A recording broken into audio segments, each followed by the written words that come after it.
Hi, I'm Karen Burniston, the designer of Pop-It-Ups products for Elizabeth Craft Designs, and today I'll be teaching a tutorial on this. A pop-up cake card with a stenciled glittered background. This is my project for the February 2016 Designer Challenge. Our theme this month is glitter, and I did not hold back any glitter. So when you're working with glitter, what you really want is the Elizabeth Craft Designs clear double-sided adhesive. It comes in sheets, it comes in rolls. I'm going to use the 6x6 sheets today, and I've cut two pieces to 4 inches by 5¼ inches. Now what I want to do with these two pieces of adhesive is take just a little bit of the backing sheet off. You can see I'm just trimming off maybe about 1 inch off the end so that I can stick that piece of adhesive out to the end of my card. So that's a piece of white cardstock that I've cut to 4 inches by 10½ inches and scored in the middle for folding. And these two pieces of adhesive correspond to each side of that, but I only want them attached right now out at the end of the card. Repeating that process, I'm just going to cut a little bit of the backing sheet away. The end that's sticky needs to be out at the end of the card. So I'll start in the center, lining it up in the fold, and then just pressing down the little adhesive strip up at the top of the card. My goal is to cut the cake pop-up into this piece, but the backing sheet's very slippery, and I'm worried that I won't be able to hold this die in place. As soon as the roller hits it, it's going to want to slide on that slippery backing sheet. So to give myself an area to put some tape, I'm going to remove the adhesive in that bottom tier of the cake area. So I'm just going to rough cut an area that I know is within the cake limits, and then now that exposes some of that white cardstock. So now as I line up my cake die using the alignment nubs right over the fold of the card, I have an area of exposed white cardstock, and my temporary tape is going to stick to it. I rolled that through my machine and then back through the machine since I was cutting down through 2 layers, and now I'm going to carefully remove the die. So from here it's pretty easy. All I'm looking to do is remove the adhesive in the cake area. So all I have to do is kind of lift up the adhesive, find wherever the cake is attached to the card, and cut away the adhesive. So I'm not cutting through the cardstock, I'm only removing the adhesive. And then I'm going to do the same thing on the upper part of the cake. I just have to find all the little tiers, figure out where they attach, where's the little fold line, go in there and snip away that adhesive. And I'll just go tier by tier, getting all of that adhesive snipped away until I'm left with this, where I've got just my adhesive around the cake, but not anywhere within it. Once I've cut away all of the cake parts from the adhesive, now the rest of it can be adhered to the card. So I just need to peel up the backing sheet and then just carefully press the rest of that adhesive to the card. And then I'll just repeat the process on the other half of the card, peeling up the liner and then just carefully pressing the adhesive to the card. Okay, now comes the fun part, doing the glittering. I'm going to work 1/2 at a time. And step 1 is just going to be to remove the liner so that that whole half of the card is sticky. I'm going to use the flower Stage It stencil. And I'm just going to decide where I want my stencil. I can kind of line it up the way I think it's nice and centered and the flowers are straight. And then I'm going to use a brayer just to press that down into the adhesive. The first glitter color I'll use is number 615 Ruby. So this is my darkest pink. And I'm just going to dump that through the stencil and onto the exposed adhesive and the bottom third, I guess I would say, of the stencil area.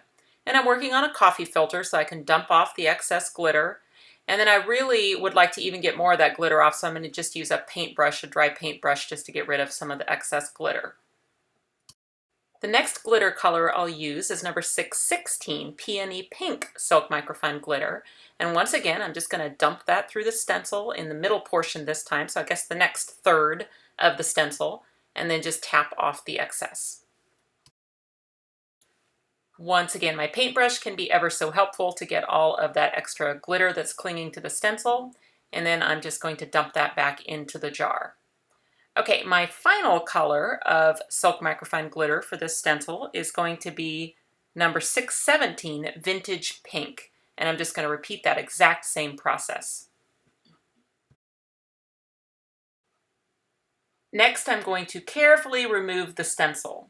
Now, all the white parts are still sticky, so using the adhesive liner sheet to hold onto while you're peeling the stencil up can be very helpful. And it's just a good idea to go really slowly with this. That adhesive is very strong and it wants to hold onto that stencil. So just good, even, solid pressure and just go slowly with it until you can get the stencil removed.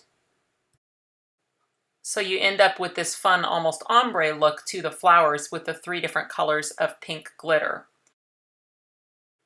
Now everywhere that's still white is also still sticky, so I will use number 640, the warm diamond silk microfine glitter, and I'll actually dump that over the entire piece. And that way it will stick to all of those white areas, make them really nice and shiny, and then I won't have any more exposed adhesive. These glitters get shinier as you polish them, and you can either polish them with the backing sheet like I'm doing here, or you can just use your fingers. Now I'm going to repeat that process for the other half of the background, and I can line up some of the already glittered flowers through the stencil so that the pattern's just going to continue right onto the other half of the card. I'm doing the exact same process with the glitter. I started with the ruby near the fold, so at the base of the cake, then the peony pink in the middle, and then I'll finish out with the vintage pink out on the end. Once all my pink glitters are on, then it's time to carefully remove the stencil using my liner, my adhesive liner, once again to kind of protect the surface as I pull that stencil up and off of there. And then I'm going to add the warm diamond all over the entire background to cover all the rest of the exposed adhesive. All I need to do is polish in the glitter really well using either my fingers or the adhesive backer and get rid of any excess glitter on the cake. And there is my completed glittered background. So this is my favorite way to fold the cake. I think of the cake like 3 stacked rectangles, and I want to start with the fold that's at the top of the second rectangle. So first thing I need to do is hide my thumbs in that rectangle.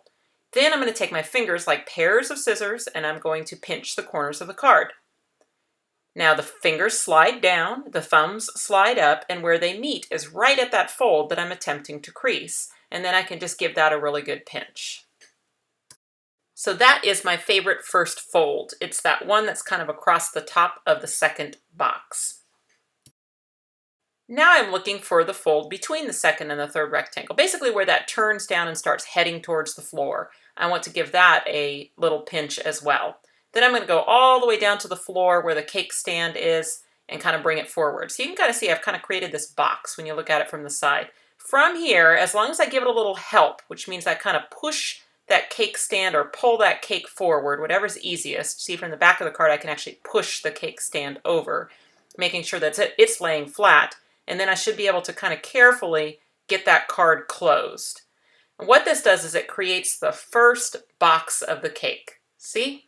It's got the cake stand, it's got the first tier of the cake. Now I'm going to repeat that process to do the second tier of the cake. I need to hide my thumbs behind the rectangle, fingers like pairs of scissors. They slide down, thumbs come up, and where they meet is right across the top of the cake. And that's how I can pinch that fold. Now I need to find the turn down location right there. And then the last little fold is probably the trickiest of this whole cake because you got to find a good finger position. I like to take my thumbnail on the top tier and then just basically make a little accordion, if that makes sense, and bring the bottom tier up and over the top tier to give that a little zigzag fold. Once I've worked those folds, it should be pretty easy just to close the card, give everything a pretty good squish in the closed position, and now I've got a 2-tier cake.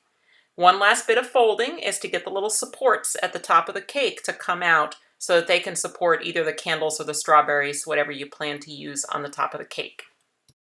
So with the card closed, locate the center support and bring it up and over and work the crease. Do the same thing with the 2 side ones. Now those ones have a little bit of a diagonal crease, so you're going to see what I mean. I'll hold this closer to the camera.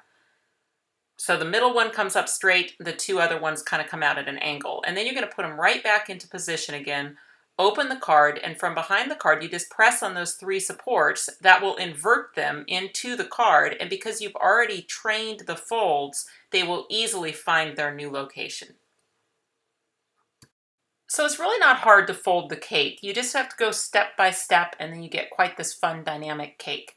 Now this card is ready for a backing card. I've cut an A2 long, which is 4¼ wide by 11 inches long, scored in the middle for folding, and then I just need some tape on my pop-up card on all the flat areas. Basically kind of the perimeter and then maybe one more little spot. You don't have to shellac it with tape, but just kind of go around the outside.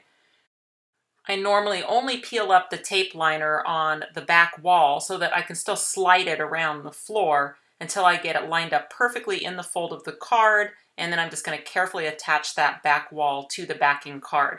That to me is the easiest way to be successful getting the backing cards on. From there it becomes very, very simple. You just need to peel up the liner on the other half of the card. You can just leave it in the closed position and fold the backing card over and onto that exposed adhesive to attach it. The cake die set comes with all of the decorator pieces you need for decorating. It comes with candles, strawberries, frosting, the rectangles for the front of the cake. It even has a little cake stand. You can see all those pieces have been cut out. Most of them are glittered. Anything that I needed a color that wasn't pink, I just used the warm diamond on the glitter and then used an alcohol marker to color them, either yellow for the flames or green for the strawberry leaves. A simple lead-in for the front of the card, I just made a panel using the same stencil glitter technique and added some strips of ribbon so it would look like a present that was wrapped. And then I'm just going to add a ribbon bow. What I'll use to attach that bow is this brad from my stash that's in a cherries theme. I figured I had strawberries on the inside, so why not use a cherry brad on the outside of the card. So I just need to set the brad prongs, add some adhesive to the back of the panel, and then I'll just add it to the front of my card. And I did cut my little present panel down a little bit smaller than the size of the card, so I would still maintain that little pink border all the way around. And inside the card, I had already decorated the cake with all of those decorator pieces, and I added the candles and the strawberries to the 3 little supports at the top of the cake. I'm going to use the decorator dies that come with the oval landscape accordion plus the Just a Note clear stamps to finish out this card. I've stamped and colored my greeting on the little stitched oval that was cut from white cardstock, and then I place that into the adhesive on the larger oval, and I'm going to go ahead and add the warm diamond glitter to that exposed adhesive, so I'll have that cool shiny border around my greeting oval. I also cut several of the little corner pieces out of some silver metallic paper. I'm going to add a couple of those onto my greeting oval, and then I'm going to use the other ones across the top of the card, kind of looping them together and making almost like a little decorative banner. Here is my finished card. It is just a standard A2 size card, and I love how sparkly it is. Well, I hope that you feel inspired to try this for yourself. If you need to know about any of the supplies I used in today's video, you can find them in the description box on YouTube, along with a link to the blog post. If you follow me on Facebook, Karen Burniston Designer, you will be treated to daily inspiration. You can subscribe to this YouTube channel, and you'll always find more ideas on my blog, KarenBurniston.com. Thanks for watching.